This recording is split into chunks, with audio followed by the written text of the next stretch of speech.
Hallelujah. प्रभु का धन्यवाद हो, परमेश्वर की स्तुति हो।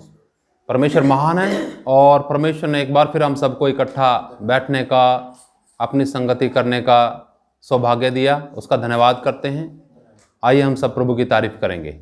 धन्यवाद पिताजी, हालेलुया। धन्यवाद धन्यवाद धन्यवाद धन्यवाद धन्यवाद धन्यवाद। राजाओं के राजा, प्रभुओं के प्रभु, सर्वशक्तिमान परमेश्वर, हालेलुया। धन्यवाद धन्यवाद धन्यवाद धन्यवाद धन्यवाद धन्यवाद। Hallelujah hallelujah. धन्यवाद धन्यवाद धन्यवाद। हालेलुया धन्यवाद। हालेलुया धन्यवाद धन्यवाद धन्यवाद धन्यवाद धन्यवाद धन्यवाद धन्यवाद। तारीफ तारीफ तारीफ तारीफ तारीफ तारीफ महान जीवित परमेश्वर, हालेलुया। धन्यवाद धन्यवाद धन्यवाद धन्यवाद धन्यवाद। ओ राजाओं के राजा, प्रभुओं के प्रभु, सर्वशक्तिमान परमेश्वर, हालेलुया। धन्यवाद धन्यवाद धन्यवाद धन्यवाद धन्यवाद। पवित्र पवित्र पवित्र सामर्थी परमेश्वर, आपका धन्यवाद, हालेलुया। धन्यवाद धन्यवाद धन्यवाद। प्यारे परमेश्वर, आपका धन्यवाद करते हैं, इस समय के लिए धन्यवाद करते हैं प्रभु। बहुत समय के बाद प्रभु फिर भी आपने एक बार फिर प्यारे पिता, आपने सौभाग्य दिया हम सबसे प्यारे पिता बातचीत करने का, प्यारे पिता संगति में बैठने के लिए सौभाग्य दिया प्रभु। आज के इस समय के लिए धन्यवाद करते हैं। जितने भाई बहन बुजुर्ग यहाँ पर हैं प्यारे पिता, और जो लोग प्यारे पिता आज की संगति में यूट्यूब के द्वारा जुड़ते हैं प्यारे पिता, पवित्र आत्मा जी उन सबको अपने वचन के द्वारा सिखाएं। आप अपना वचन सिखाइए। मन के प्यारे पिता, मन को आपके हाथ में सौंपते हैं प्रभु जी। एक एक जन को आपके हाथ में सौंपते हैं। उद्धार का कार्य पूर्ण कीजिए प्रभु। प्रत्येक जन के ऊपर आपका नियंत्रण और कब्जा होने पाए। पवित्र आत्मा जी दया करें। धन्यवाद प्रभु जी, हालेलुया। सब कुछ आपके हाथ में सौंपते हैं। पूरी आराधना को प्रभु जी आपके हाथ में सौंपते हैं। आज का वचन दीजिए प्रभु। धन्यवाद के साथ प्रार्थना यीशु मसीह के नाम से मांगते हैं, आमीन आमीन। हालेलुया। प्रभु का धन्यवाद, प्रभु की स्तुति हो। आइए एक भजन गाएंगे प्रभु के वचन में जाने से पहले। और ये भजन थोड़ी देर का वास है, इस विषय में है। थोड़ी देर का वास है इस दुनिया में मेरा, स्वर्ग देश ही अनंत घर है मेरा, अनंत घर है मेरा। हालेलुया। ये भजन गाएंगे सब मिल करके। हमारे गीत की किताब में 104 नंबर गीत है ये। थोड़ी देर का वास है इस दुनिया में मेरा, स्वर्ग देश ही अनंत घर है मेरा, अनंत। थोड़ी देर का वास है इस दुनिया में मेरा, स्वर्ग देश ही अनंत घर है मेरा। मेरी आयु के दिन केवल छाया के समान है, उनका घमंड केवल कष्ट और दुख ही है। मेरी आयु के दिन केवल छाया के समान है, उनका घमंड केवल कष्ट और दुख ही है। वो दिन कट जाते हैं, मैं फिर उड़ जाऊंगा, स्वर्ग महिमा पाकर मैं विश्राम करूंगा, मैं विश्राम करूंगा। वो दिन कट जाते हैं, मैं फिर उड़ जाऊंगा, स्वर्ग महिमा पाकर मैं विश्राम करूंगा, मैं विश्राम करूंगा। थोड़ी देर का वास है इस दुनिया में मेरा, स्वर्ग देश ही अनंत घर है मेरा, अनंत घर है मेरा। खेमे के बाहर जाकर कष्टों को उठाएं हम, दुख उठाएं यीशु की निंदा ले लें हम। खेमे के बाहर जाकर कष्टों को उठाएं हम, दुख उठाएं यीशु की निंदा ले लें हम। स्थिर रहने वाला नगर यहाँ नहीं हमारा, इसलिए ना रुकना यहाँ यात्रा करें हम, जल्दी यात्रा करें हम। स्थिर रहने वाला नगर यहाँ नहीं हमारा, इसलिए ना रुकना यहाँ यात्रा करें हम, यात्रा करें हम। थोड़ी देर का वास है इस दुनिया में मेरा, ये अनंत घर है मेरा, अनंत घर है मेरा। थोड़ी देर का वास है इस दुनिया में मेरा, स्वर्ग देश ही अनंत घर है मेरा, अनंत घर है मेरा। हालेलुया। थोड़ी देर का वास है इस दुनिया में मेरा, स्वर्ग देश ही अनंत घर है मेरा, अनंत घर है मेरा। हालेलुया। आइए प्रियो, हम प्रभु के वचन में चलेंगे और जो आज हम देखने जा रहे हैं प्रभु के वचन से, वो देखने जा रहे हैं मृत्यु से जीवन की ओर, या हम ऐसा कह सकते हैं अंधकार से ज्योति की ओर। किस प्रकार से प्रभु ने हम पर अनुग्रह किया, किस प्रकार प्रभु ने हम पर दया करके हमें मृत्यु के वश से छुड़ाया, मृत्यु से छुड़ा करके जीवन में प्रवेश कराया। प्रभु के वचन में चलेंगे और देखेंगे। एक वचन हम पढ़ते हैं इफिसियों की पत्री और उसका 2 अध्याय और 2 अध्याय के 6 वचन में पढ़ेंगे।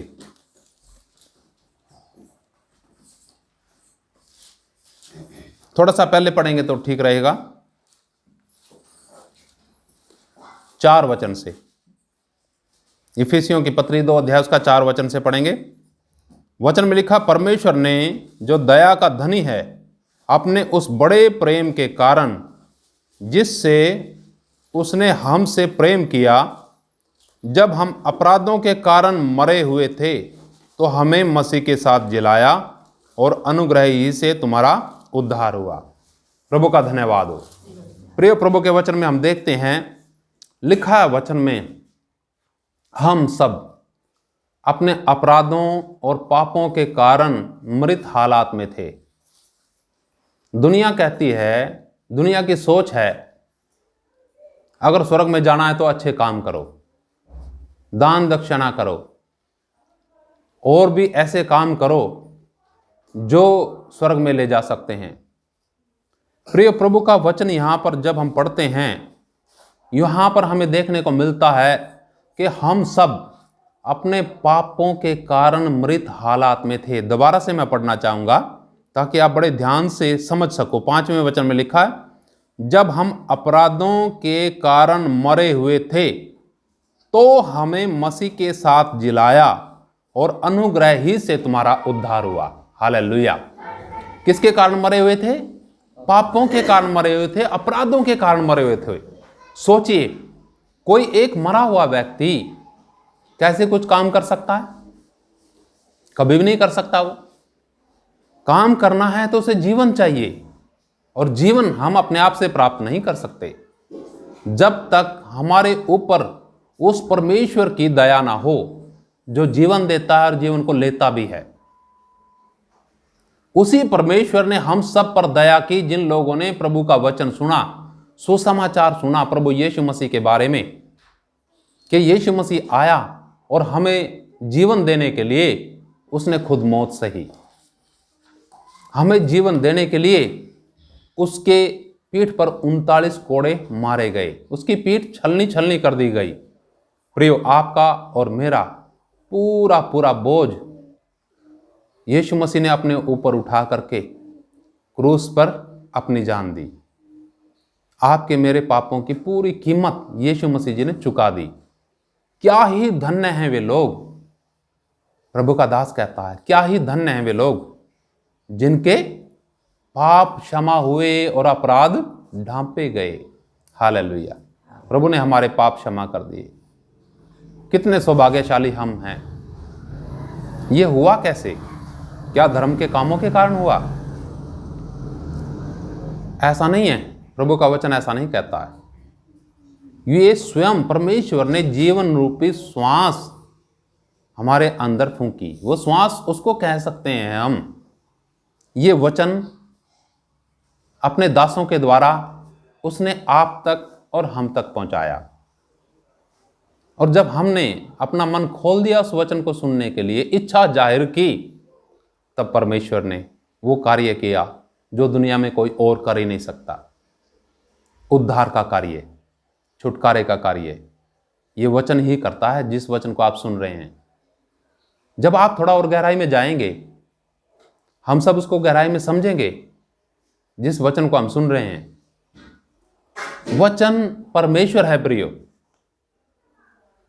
इस वचन ने ही सारी सृष्टि की रचना की है। इस वचन के द्वारा ही आपको और मुझे जीवन मिला है। इस वचन के द्वारा ही, सुनने के द्वारा ही, सुसमाचार सुनने के द्वारा ही आप सबने, हम सब ने अपना हृदय रूपी दरवाजा खोला है। यीशु मसीह ने खटखटाया। खटखटाने का मतलब क्या है? प्रभु ने अपना वचन अपने दासों के द्वारा आप तक, हम तक भेजा है ताकि हम उसका संदेश सुने और अपना हृदय रूपी दरवाजा उसके लिए खोल दें, जो आपने और हमने किया। प्रभु का धन्यवाद हो।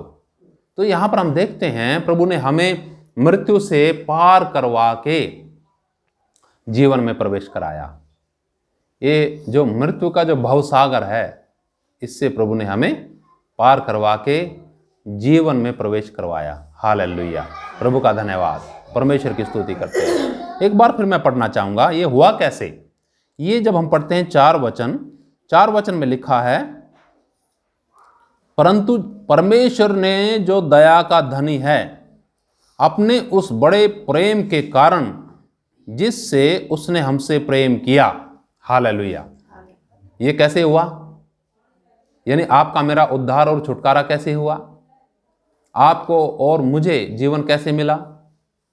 ये सिर्फ परमेश्वर की दया के कारण, परमेश्वर के प्रेम के कारण, जो दया का धनी है, यहां लिखा है बड़े प्रेम के कारण। उस वक्त, जिस वक्त हम अपने अपने रास्ते पर जा रहे थे, हो सकता है आप में से बहुत से लोग अपने ही कार्यक्रम में उल्टे सीधे कामों में फंसे हैं, दुनिया के तरीके से परमात्मा की आराधना करने के चक्कर में लगे हुए होंगे, परमेश्वर के विरुद्ध चल रहे होंगे, और भी बहुत से ऐसे कार्य होंगे जिससे परमेश्वर घृणा करता है। वो सारे कार्य हम सबके जीवन के अंदर थे उस वक्त, जिस वक्त परमेश्वर ने हम पर दया की। कारण क्या है प्रियो? वो दया का धनी है और प्रेम करता है। उसका प्रेम जो है वर्णन से बाहर है। जो हम सोचते हैं वैसा परमेश्वर नहीं सोचता। जैसा हम प्रेम करते हैं वैसा परमेश्वर प्रेम नहीं करता। जैसे हम दया करते हैं किसी के ऊपर, वैसे दया नहीं करता। उसकी दया का भी वर्णन अपार है, उसके प्रेम का भी वर्णन अपार है। परमेश्वर ने अपराधियों को उठाया, अपराधियों के ऊपर दया की, जो उसी के विरुद्ध कार्य करते थे। सोचिए, ऐसा कोई करता है कि अगर आप किसी व्यक्ति के विरुद्ध सारे काम करो और वो व्यक्ति आपके सारे अपराध, सारे पाप क्षमा कर दे? वो है प्रभु यीशु मसीह। यहाँ पर वही बात लिखी है कि परंतु परमेश्वर ने, परंतु का मतलब क्या है? ऊपर पढ़ लीजिएगा, यहाँ लिखा, हम अपनी लालसाओं में, अपनी अभिलाषाओं में, शारीरिक वासनाओं में अपना जीवन व्यतीत कर रहे थे, परंतु परमेश्वर ने जो दया का धनी है, अपने बड़े प्रेम के कारण, हालेलुया, क्या करा? अपने बड़े प्रेम के कारण जब हम अपराधों में मरे हुए थे तो हमें क्या करा? हमें उसने जीवन दिया, मसीह के साथ जिलाया। हालेलुया। किसके साथ जिलाया? मसीह के साथ जिलाया। और एक और लिखा आगे, अनुग्रह ही से तुम्हारा उद्धार हुआ, कामों से नहीं। कई लोग कोशिश करते रहते हैं कि काम करें, काम करें, काम करना है, जरूर अच्छे काम करना है, पर कब? जब जीवन मिलेगा, जब जन्म होगा। जब आत्मिक जन्म नहीं हुआ, आत्मा में तो मृत हालात में है, तो कैसे कुछ काम करेंगे? तो प्रभु का धन्यवाद, अब जब उसने हमें जीवन दे दिया, जब आत्मिक जन्म प्राप्त हमने कर लिया, तब हमें करना क्या है? वो तो लेके आया हमें मृत्यु से जीवन की तरफ, तब हमें करना क्या है? एक वचन और हम पढ़ेंगे, यह है कुलूसियों की पत्री, उसका 3 अध्याय, कुलूसियों की पत्री उसका 3 अध्याय और 1 वचन से हम पढ़ते हैं। कुलूसियों की पत्री उसका 3 अध्याय 1 वचन से पढ़ते हैं। अतः जब तुम मसीह के साथ जिलाए गए तो स्वर्गीय वस्तुओं की खोज में रहो। प्रियो, परमेश्वर ने दया करके हमें जीवन दिया, नया जन्म दिया, तो हमें करना क्या है?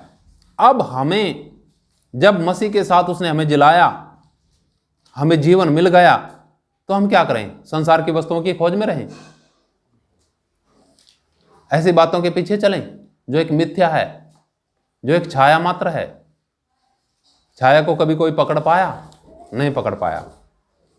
जीवन परमेश्वर ने एक ही दिया और जीवन अनमोल है। दिन और समय और घड़ी सब कुछ परमेश्वर ने सीमित दी हैं। हम सब सीमित हैं, थोड़ा समय है। जैसे हमने अभी भजन गाया, थोड़ी देर का वास है इस दुनिया में मेरा, स्वर्ग देश ही अनंत घर है मेरा, अनंत घर है मेरा। हालेलुया। प्रियो, जब ये थोड़ी देर का वास है इस दुनिया के अंदर मेरा, तो इस वास के दौरान, इस समय के दौरान, इस जीवन के दौरान मुझे क्या करना है? प्रभु का वचन मुझे मार्गदर्शन करता है। मार्गदर्शन क्या करता है? प्रभु के वचन में लिखा है कि जब तुम मसीह के साथ जिलाए गए तो स्वर्गीय वस्तुओं की खोज में रहो। सोचिए, कौन व्यक्ति है आज जो स्वर्गीय वस्तुओं की खोज में है? सब अपने स्वार्थ की खोज में हैं कि उनका यह स्वार्थ पूरा हो जाए, उनका यह स्वार्थ पूरा हो जाए, संसार में मुझे ये मिल जाए, संसार में मुझे वो मिल जाए। पल भर का कोई भरोसा नहीं है जीवन का कि कितने दिन इस दुनिया के अंदर रहना, और दुनिया की सारी चीजों के पीछे चले हुए कई लोगों को मैं देखता हूं, प्राण निकलने वाले हैं, फिर भी उनके जीभ का स्वाद नहीं गया, उनका स्वभाव वैसा का वैसा ही है। उनको ये नहीं पता अभी तेरा जान निकलने वाले उस सिंहासन के सामने खड़ा होएगा, क्या क्या जवाब देगा परमेश्वर को। संसार के पीछे चले जा रहे हैं। जिन लोगों को परमेश्वर ने मृत्यु से निकाल करके जीवन में प्रवेश कराया, किस लिए? ताकि फिर संसार में चले जाएं। आजाद कराया उसने गुलामी से, ताकि फिर हम शारीरिक लालसाओं, वासनाओं के जरिए से फिर गुलामी के दास बन जाएं, फिर चले जाएं। उसके लिए यीशु मसीह ने बलिदान नहीं दिया। यीशु मसीह ने बलिदान दिया ताकि हम उसके वचन के अनुसार आज्ञाकारी हों। आज्ञाकारी होना पड़ेगा हमें। जब उसने हमें जीवन दे दिया, जब उसने हमें नया जन्म दे दिया, तो हमें क्या करना है? आज्ञाकारी होना है। हमें उससे प्रेम रखते हुए उसके पीछे चलना है। अगर हम उससे प्रेम करेंगे, प्रेम रखेंगे प्रियो, बड़ा ही आनंदमय जीवन हो जाएगा। किस समय?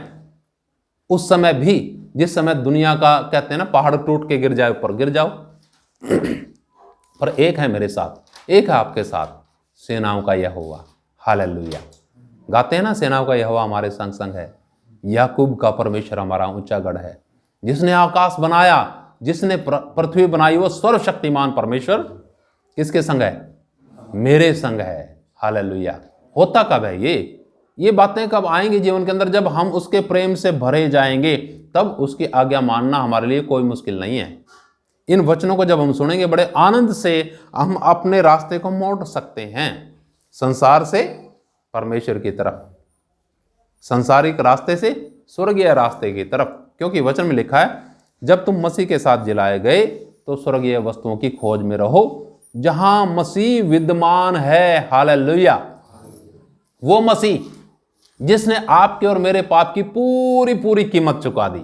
हालेलुया। क्या प्रियो, आप उससे मिलना नहीं चाहोगे? जब आपके जीवन के अंदर प्रेम होगा, भूख और लालसा होगी ऐसे से मिलने के लिए, ऐसे शख्स से मिलने के लिए जिसने बिना कुछ किए, भले हम उसके विरोधी थे और उसने हमें मित्र बना लिया। हालेलुया। क्या उससे मिलना नहीं चाहोगे? तो क्या करना पड़ेगा इस दुनिया के अंदर? अगर इस दुनिया के अंदर रहते वक्त आप सांसारिक बातों की, दूसरी चीजों की लालसा में जीवन बिताते हैं और प्रभु के साथ मुलाकात करने की लालसा अंदर नहीं है, तो कैसे मिलेंगे इस दुनिया को छोड़ करके? जब जाएंगे तो मिल पाएंगे? कभी नहीं मिल पाएंगे। परमेश्वर दिखा देगा, देख ठीक है, तुझे मैंने जीवन दिया, पर तूने नहीं समझा। तूने क्या करा? लालसा फिर भी सांसारिक रखी, शारीरिक इच्छाओं में जीवन तूने व्यतीत किया। कभी भी चाहा कि मैं मसीह के साथ जीवन बिताऊं, मसीह के साथ थोड़ा बैठ करके संगति करूं? अगर इस संसार में संगति की होती तो हमेशा संगति परमेश्वर के साथ करते। प्रभु का धन्यवाद। प्रियो, यहां पर प्रभु के वचन में अद्भुत बात बताई गई है। इसको समझना है हमें इस संसार में रहते हुए ही परमेश्वर की लालसा रखनी है, परमेश्वर की भूख और प्यास रखनी है, परमेश्वर के वचन की भूख और प्यास रखनी है, और उसके प्रेम को समझना है। मन लगाइए थोड़ा, प्रेम पे मनन कीजिएगा कि वो प्रेम कैसा है कि जब हम अपराधी थे, उसके घोर विरोधी थे, और उसने मुझे क्या बना लिया? अपना मित्र बना लिया। हालेलुया। उसका प्रेम अतुल्य प्रेम है, उसका प्रेम वर्णन से बाहर है, उसके प्रेम का बखान नहीं हो सकता। तो क्या आप जानना नहीं चाहोगे इसको? क्या आप उससे मिलना नहीं चाहोगे? अगर मिलना चाहते हैं तो जैसा प्रभु का वचन कहता है कि जब तुम मसीह के साथ जिलाए गए तो स्वर्गीय वस्तुओं की खोज में रहो जहां मसीह विद्यमान है। और आगे लिखा, और परमेश्वर की दाहिनी ओर बैठा है। हालेलुया। फिर एक और वचन पढ़ते हैं, समाप्ति की तरफ जाएंगे। दूसरे वचन में लिखा है, पृथ्वी पर की नहीं परंतु स्वर्गीय वस्तुओं पर ध्यान लगाओ। हालेलुया। बिल्कुल स्पष्ट लिखा है इधर। प्रियो, ये दुनिया नाश होनी है और होती जा रही है। और मनुष्य भी कितने लोग आए, कितने चले गए, और हम भी क्या करेंगे, अपने समय के अनुसार सब इस पृथ्वी को छोड़ के अनंत काल के लिए चले जाएंगे। अगर अनंत काल परमेश्वर के साथ बिताना है प्रियो, तो परमेश्वर के उस कार्य को अपने जीवन के अंदर समझना है जो उसने महान कार्य किया, यानी उसने मृत्यु से निकाल के जीवन की तरफ ले आया। अब जब उसने अपने मार्ग पे खड़ा कर दिया, स्वर्ग के मार्ग पे, तब हमें स्वर्गीय रास्ते पर चलना है और स्वर्गीय वस्तुओं की खोज में रहना है। परमेश्वर आप सबको आशीष दे।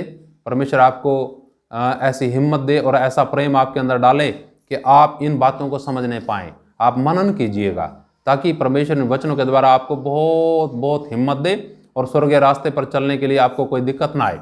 आइए हम प्रार्थना करेंगे। धन्यवाद पिताजी, धन्यवाद प्यारे पिता। हम जानते हैं प्रभु जी, हालेलुया, ये जो वचन है पवित्र आत्मा जी, आपने हम सबसे बात की। प्यारे पिता, इस समय एक एक भाई और एक एक बहन जितने आपका वचन सुनते हैं, बुजुर्ग या बच्चे, नौजवान जो भी वचन सुनते हैं प्रभु जी, इस संसार में मन ना लगाएं, पृथ्वी की वस्तुओं पर मन ना लगाएं प्रभु। ये पृथ्वी और संसार की वस्तुएं सब ने एक ना एक दिन नष्ट हो जाना है प्रभु। हम चाहते हैं जितने लोग आपका वचन सुनते हैं प्रभु, एक भी नष्ट ना हो। इस दुनिया में अपने समय जो गुजारते हैं, समय के दौरान प्रभु, अपने जीवन के दौरान प्रभु, आपकी लालसा हो, आपकी भूख और प्यास हो, आपसे प्रेम करें प्रभु, आपको जाने प्रभु। हम जानते हैं थोड़ी देर का वास है इस दुनिया के अंदर, और फिर ये दुनिया हमें छोड़ के चले जाना है प्रभु जी। ये रिश्ते नाते, ये मित्र प्यारे, ये दुनिया, ये आकर्षण, ये यहीं रह जाना है प्रभु। इसमें फंस के ना रह जाएं। आपके लोग प्रभु जी निकल जाएं इसमें से प्यारे पिता। हालेलुया, दया करें प्रभु। सब कुछ आपके हाथ में सौंपते हैं। धन्यवाद के साथ प्रार्थना यीशु मसीह के नाम से मांगते हैं, आमीन। हालेलुया, प्रभु का धन्यवाद। प्रभु आप सबको आशीष दे। जय मसीह की। मारना था।